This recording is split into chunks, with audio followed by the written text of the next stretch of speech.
started because it's just about 11:45, and so what we're going to do is just get everybody sitting down who can sit down. That means they've already signed in, and if you haven't signed in and you're a member, you want to sign in so you can get a voting slip. And while they're doing that, we'll pray us in. So let's just take a moment.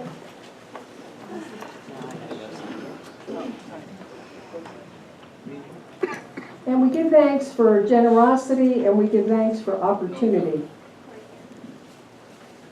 And we give thanks that we can come together as community and hear each other with our open hearts and open ears and open minds, and that we can arrive at I'm hoping a near consensus today. And so for this we give thanks for everyone's patience and compassion and being the best truth students that you all are. Amen. So the entire focus of this meeting is solely to discuss if people want to check out that Fruitland Park property. It's exactly 10 miles from this church south, and we know very little about it. So you will ask us a lot of questions, and I will tell you we don't know yet. The head honcho who was in charge of the property, John Vertigan, he has his attorney determining the assets, and they're cleaning stuff out, and he will contact me as soon as we're ready to start looking at exactly what they have. We do have a building inspector who builds monolithic domes, who's from the Sarasota, Inglewood area, and we will be having him come up to look at the shape of the building and any adjustments, anything that's wrong with it. He's well qualified. We found him through the Monolithic Institute down in Texas. So we want to have a discussion. We have some slides prepared as needed. Most of you probably got the link on the e-news and flipped through some of them. Tana found some other slides. But let's have a discussion. It looks like we have 2 microphones. And I can run. We have one here, and if you don't choose to get up, Donna will bring it to you.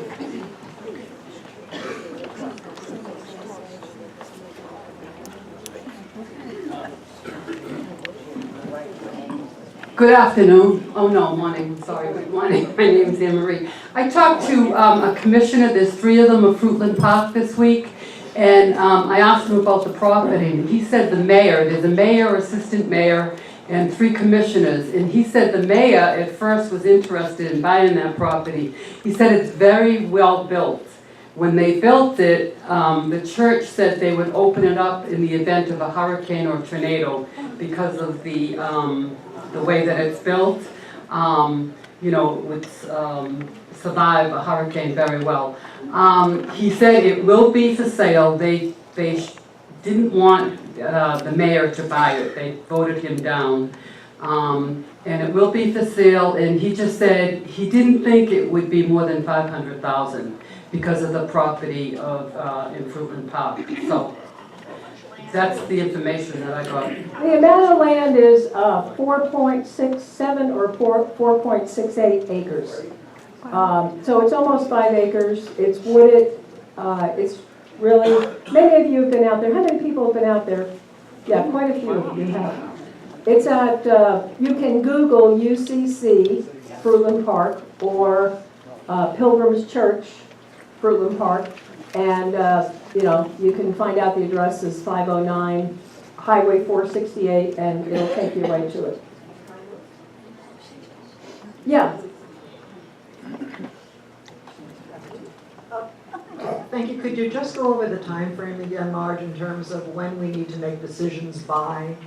Yeah. Well, like I said, and this is going to be my standard answer because it's the truth, we don't know anything. So what I told John Vertigan is it would be very helpful for us to have this done by the end of February, because by the end of February, according to our lease, we either have to tell them we are leaving and giving them notice, or we need to renegotiate a 2-year or a 3-year lease. So their attorneys are aware of that. And I think they're, you know, going to be ready to sell it. I mean, there's not much. They're cleaning it out.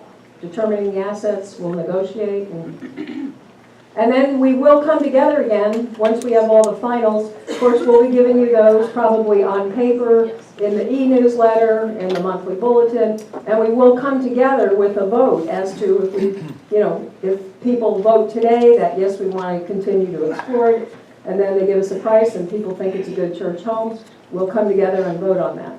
I have a Yeah. question over here. Hang on a second. I went to that church once, and my concern is about mold in the sanctuary. They had moved out of the sanctuary because of the mold issue, and my question is, did the minister give you any kind of quote they had on how much the mold remediation would cost? Our board went through the whole entire building in May, and there wasn't a mold issue. It's very atypical if you read online and you really look at these monolithic domes, they're tight. So the building inspector will know most, and he'll be able to determine that. So once we get a building inspector and inspection, then we'll be able to know what we need to do if there's a problem. Yeah. I'm John Kuiper. I was one of the lucky ones to walk through the church on a tour that the board went through after our board retreat. And in walking through the church, the sanctuary seats about 250 people, and its sound acoustics is amazing. You probably, for those that are hearing impaired, wouldn't need any kind of assistance because of the way the sound acoustics are in the sanctuary. The community room is, as you see in this picture, is huge enough to probably have about 25 to 30 tables in the community room. There's a classroom off the community room. There's a commercial kitchen.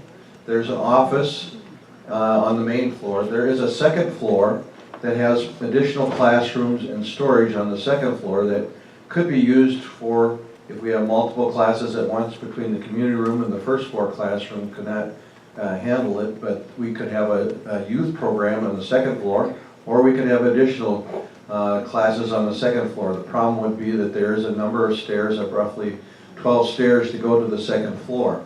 The structure itself is really sound. The grounds, 4.6 acres, would provide sufficient parking for up to 250 people as it sits now. It's right on 468, so that traffic going by, which, as you know, 468 is going to be the new extension into the tollway system that the Villages is going to extend from Morris Boulevard south, and that is Road 468, which is the road that this church is on. I was totally impressed with the building. On the board, we have noticed that in Bellevue, there was a church of a similar size that just sold for $450,000. The county appraisal on the county records now says 557 is what the county has it appraised at for county purposes. Of course, there's no taxes, but that's what the county listing is at this time. The structure, everything there is really up the alley for what our current needs are that we investigated as a building committee. We looked at what we need for the next 5 to 10 years, and this structure as it sits now does meet those needs. So I am totally impressed with the structure, and hopefully we can get it at a reasonable price. I also was at the church, and I saw the outside. I didn't go inside, but it's a beautiful ground, and it's a beautiful church. The thing that I really like about it is that if we do go ahead with this church and we move into this church, we're going to attract more families out from Fruitland Park with younger children. And we might have children in this church for a change, which would be really nice because we want to keep this community growing and going on. I'd like to piggyback on what I'd like to piggyback on what both John and Mary Lou said about Fruitland Park. On this Wednesday, there was an article in the paper, some of you may have seen it in the local section, about Fruitland Park.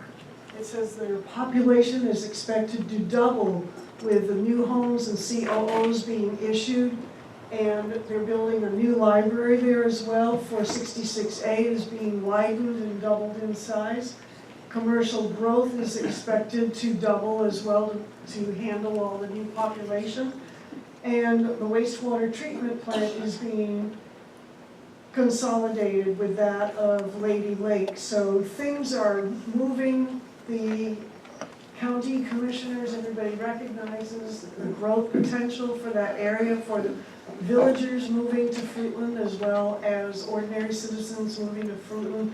And I think that gives us an excellent opportunity to expand our community here as well. I've also visited the site. I haven't been inside, but I'm happy to hear about the opinions of John and others. As far as transportation, transportation for people who live north of 466, 441 is a breeze. You take 441 down, you get the cutoff there, you're right there. And so transportation, I would say, is a lot easier for those who are living north of 466, and certainly for those of us who are going all the way down to 44 with the new folks moving in. I think it's an ideal location, and I highly recommend it. We have, it's 10 miles, the Fruitland Park property is exactly 10 miles from this church. And from this church to our property is exactly 11.5 miles by way of MapQuest. And MapQuest takes you the same way, which would be 42 and up 301 rather than. Yeah.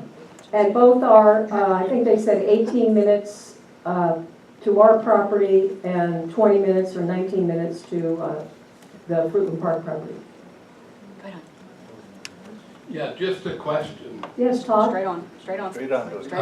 The question, I looked at the property. Do you know what the parking is permitted for there?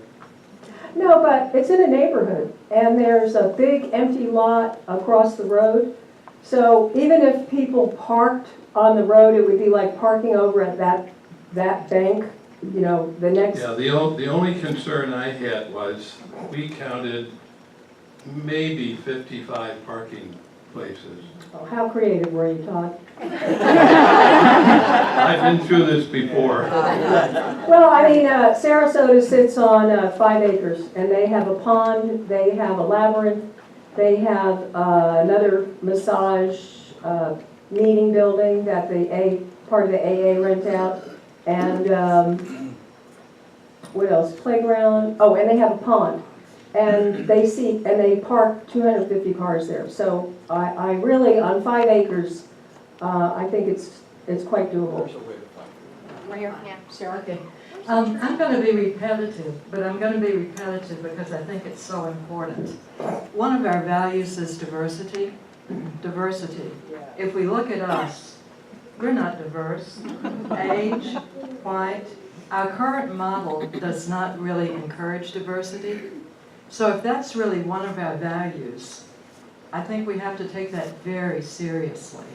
You know, I was some time ago at a church off the village grounds. It was so great to see kids there.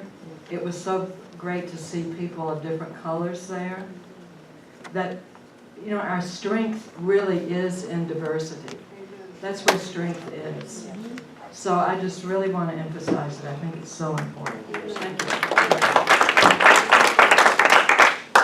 I just wondered what happens to the money that we're paying for the other property. What's going to happen with that? Well, we'll have to see what everybody wants to do with it. It seems like probably, I mean, I don't know, we haven't discussed it, so it just depends, but it seems like probably we will sell it for a profit, which will cover, hopefully, the money that we spent on architecture and builder and permits. That's my wish. We know from one of the realtors, Denny Smith, that he thinks it's gone up about $50,000. We asked him that about 6 months ago, so. I'm wondering, is it connected up to city sewer and water? No. Yeah, we don't know. It is, I don't know. you know, septic. Septic. Septic and well. So we have to, eventually we're gonna have to go with city. Like I said, once we have their information, then we can really know more. They put a $25,000 septic update in 2 years ago. Right, I remember hearing that. Go ahead. So you kind of answered my question in that the property that we're buying, we have purchased, I'm not entirely sure on what, we own that now, or we only own half of it, or what's? and We how- bought the property, we paid for half of it. Okay, so we're making payments on it? Okay, but so we have to sell that property, correct? Well, go ahead, John, did you want to say something? Hang on, John. Yeah. That's an option. No, we don't have to sell the property that we own to buy the Fruitland Park property.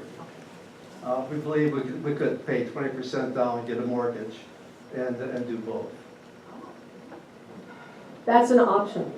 Based on the rent that we're paying here. But this 50,000 here is. 500,000. Or 500,000. Is, that's liquid money? No, it's not liquid money. There's $163,000 that we have in cash for the PSH fund, and we have 60%, 282,000 that we have in equity in that property. Okay, so that's included in this amount here then? Yes, that's correct. Yeah, and one of the things you want to do is, we don't have them posted yet, but as soon as Joni gives them to us this week, we post all the financials right on that bulletin board right there. So we've got all the financials for all the operating, and we have all of who we tithe to, and we have all of the PSH stuff. So sometime when you're in here and you're early for a class, that's the place to look at it. Here, Fran? I just wanted, being part of the building committee, that did the research on what we wanted in a spiritual home. This building doesn't lend itself as much to expansion in the future as another structure would do. It would take something special, but it's still a doable thing because it does have the connection between the two monoliths that we could go on. So but the parking, they have been very environmentally friendly with the parking that they have set up right there. So to change the parking, I don't think would be a drastic thing. We just have to kind of rethink our environmental impact on the property and set it up better than they have, because they weave in and out of the trees and all that kind of stuff. There is a more efficient way of doing it. But any way you look at it, whether it's this building, the new property, or something else, the initial price is not the end price that we're going to have to pay. There's always improvements that are going to be made, and we're all individuals, but what we're doing is try to come together as one. So there is going to be give and take to any decision that we make. And I just think that's all I wanted to say, is that it's not going to serve everybody to their max. Yeah, and let me be clear on the remodeling capability. There is none. With monolithic domes, there is none. Once the dome is set, it's set. So we would have a sanctuary holding 250, period. And, that is, I know it's quite true, the Villages is growing fast, but a church of 250, having it 80% full, that's a lot of growth. That would be a lot of growth for us. So I really feel like that would do us for the next few years. I have a quick question. This vote today, is this vote meaning that we're gonna go ahead and pursue buying it, or does it just mean we're gonna go ahead and check it out? Why don't you read what it says? And this is for everybody. Should Unity of the Villages proceed with negotiations to purchase the Fruitland Park property? Yeah, so it means we're gonna explore. Yeah. I'm really glad to see how many people had a chance to look at the property. And as Margie explained, the time frame, because of our lease here, it seems like it's tight, but the board has not been sitting on their hands. They kind of had their hands tied. They really couldn't do anything until now. Would you say that's right, Marge? Not till the 27th, and we honored that. Yeah. And, but I did want to just point out, as you're thinking about it, city water and city sewer was a criteria we were particularly wanting when we were looking for our location. But as John pointed out, they've made some big adjustments in the whole septic field. And one of the other things is we didn't want to infringe on Unity of Ocala or Unity of Leesburg.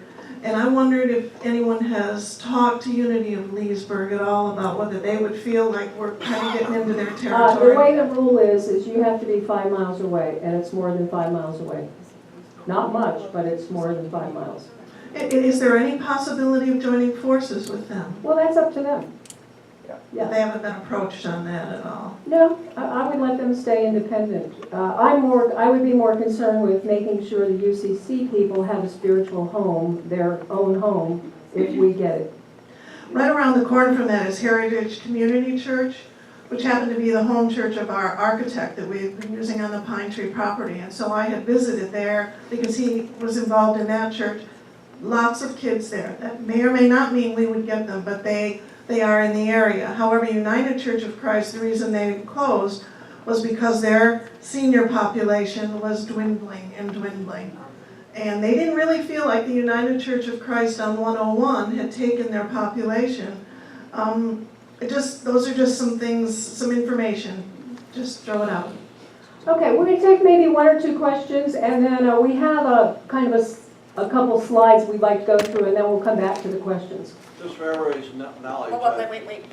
I know you can be heard, but not everybody can. As part of the building committee, Diane Dean is the one that found this for us. She was the one that just spoke.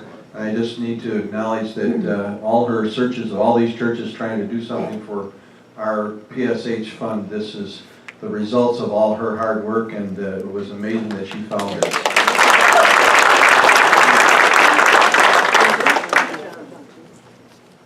I just have a statement to make. I've been in real estate a long time, and what I feel is that we have a prime property over here which is making money, and it's growing, and it could be a great investment if we decide to keep it but not build on it. Or we can sell it for a profit in the near future and make a profit on that, so as to buy something that's already built. We don't have to deal with building and all of that. It's a lot of work to build something, especially a church. But I do feel that it's a very good property for investment, for how long we keep it. This is good because it's already done and it's in a good location. I would like to see the inside of it. If there's going to be maybe a group of people going where we can go in and take a look at it together, because I have no idea how to get there. So it'd be nice to go with a group of people that know a little bit about it. And so I think it's a good thing. Yeah, and anybody can MapQuest it. I mean, you can go on, get the address, do MapQuest from your home to it, and go walk around the property. The church officially closed December 27th, and so we honored that. We didn't do anything until after that date, and but now I think it's empty, so you're welcome to go and peek in the windows, I would imagine, and walk the grounds. What's that? We cannot go in, Oh, no, I would imagine it'd be locked. so there's no way to get in there. No, not right now. No. Okay. If we decide to move forward, there could be that opportunity to, for everyone to see it. But this is You all want to asking get where you can see for the street opportunity to see what we want to do. We'll come back. Okay, you want that light on?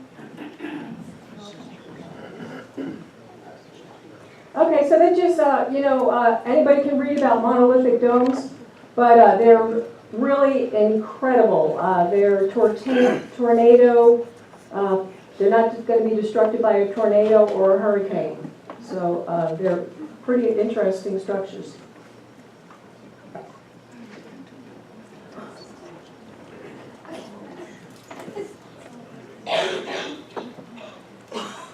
You guys might want to see this.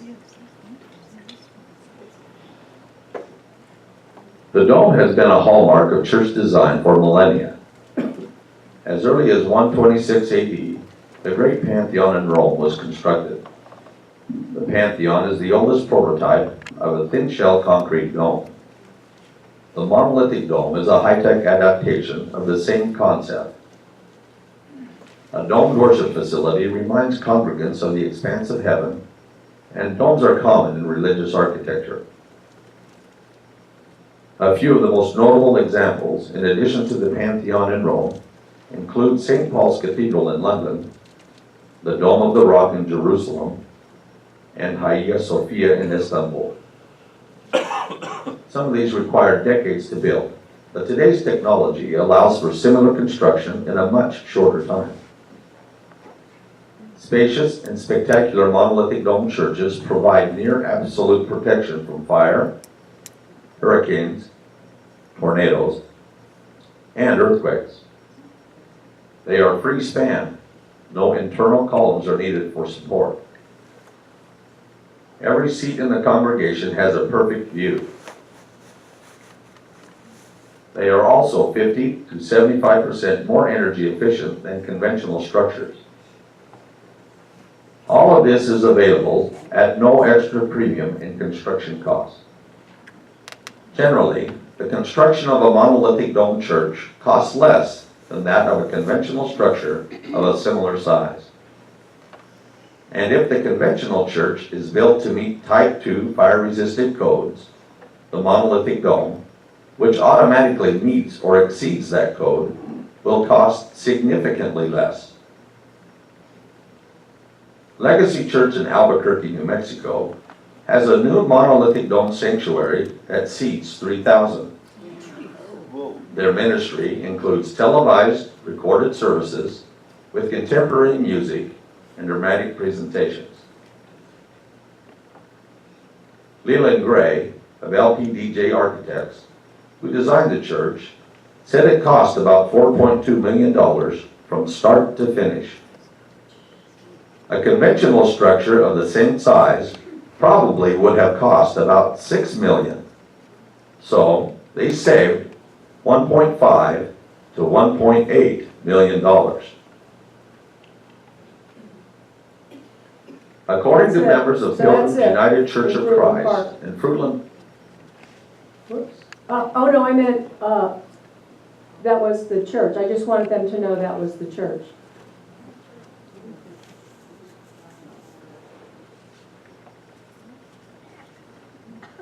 Land, Our Lady's Maronite 200 family parish constructed a new 8,500 square foot church in January 1999.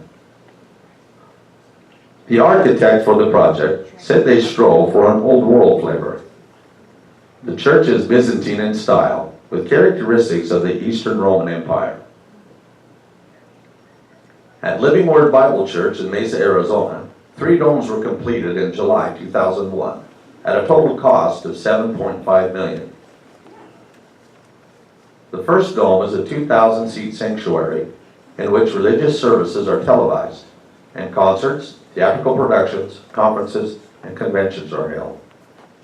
The second dome holds classrooms, a fellowship hall, a 100-seat combination cafe and dinner theater, and a gymnasium. The third dome is dedicated to the children. It houses classrooms, play area, and more. The Vice President of Marketing at Living Word said the acoustics were absolutely wonderful. He said, no matter where you are in the domes, you can hear everything. And there's no annoying loudness, just a clear, pleasant sound. 1,400 to 1,700 people gather for a typical Sunday service at the Christian Center Cathedral of Praise in South Bend, Indiana. Church officials say there's not a bad seat in the house. They say that as a speaker, you can see the faces not only of those right in front of you, but of your listeners sitting all around you. This kind of seating arrangement promotes more of a close family feeling for both speakers and listeners. In 1989, 28 monolithic domes were constructed in Iraq. 27 of the domes were grain storages, 117 foot in diameter and 58 foot tall. It took only 4.5 months to complete all 28 domes, using mostly local labor. In addition to these, one 117-foot diameter dome was built as a mosque in Basra. The mosque was struck in 2003 by a 5,000-pound bomb. Although the interior will need massive repair, The dome itself is structurally sound, and it protected the surrounding area from any damage.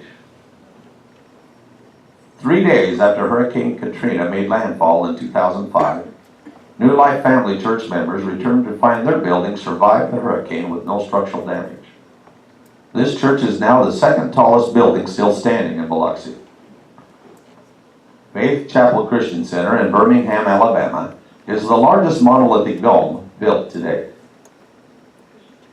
Construction was completed in 2002 on the 87,000 square foot, 3,200 seat building, which includes a grand entrance hall, classrooms, offices, and a state-of-the-art sound and acoustic system required for the church's television ministry.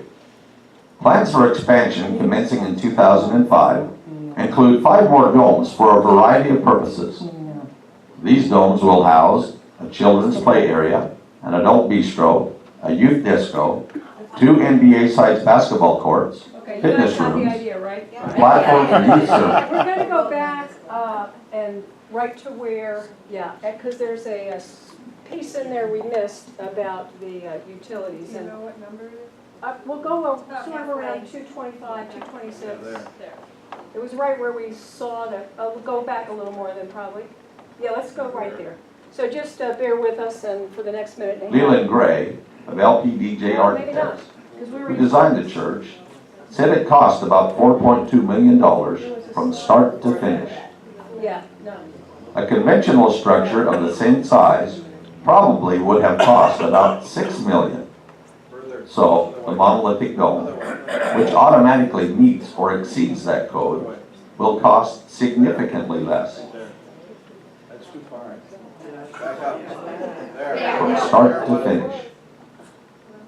A conventional structure of the same size probably would have cost about $6 million. So they saved $1.5 to $1.8 million. According to members of Pilgrims United Church of Christ in Fruitland Park, Florida, their domes use little energy. They report they only occasionally turn on the heat. When temperatures dip into the 40s in That's the winter, friendship, Paul. they warm up the building just enough to get rid of the early morning chill. But in March, when temperatures rise to the 50s and 60s, the domes usually stay between 70 and 75 degrees. As for air conditioning, both domes have it, but they tell us they don't turn it on except on Sundays when it gets crowded with people. So that's the sanctuary inside. In 1984, Maranatha Church in Mont Belvieu, Texas built a 34,000 square foot dome sanctuary and has since reported significant energy savings. During 1998, Pastor Ronnie Trice said that the Maranatha Temple's heating and cooling cost averaged about $1,500 per month, which proved to be $8,500 per month less than the similar sized nearby conventional church. That's what I wanted you to hear. Over the lifetime of a monolithic dome, energy efficiency amounts to huge savings. So that's Generally, the value of the dome over 20 years.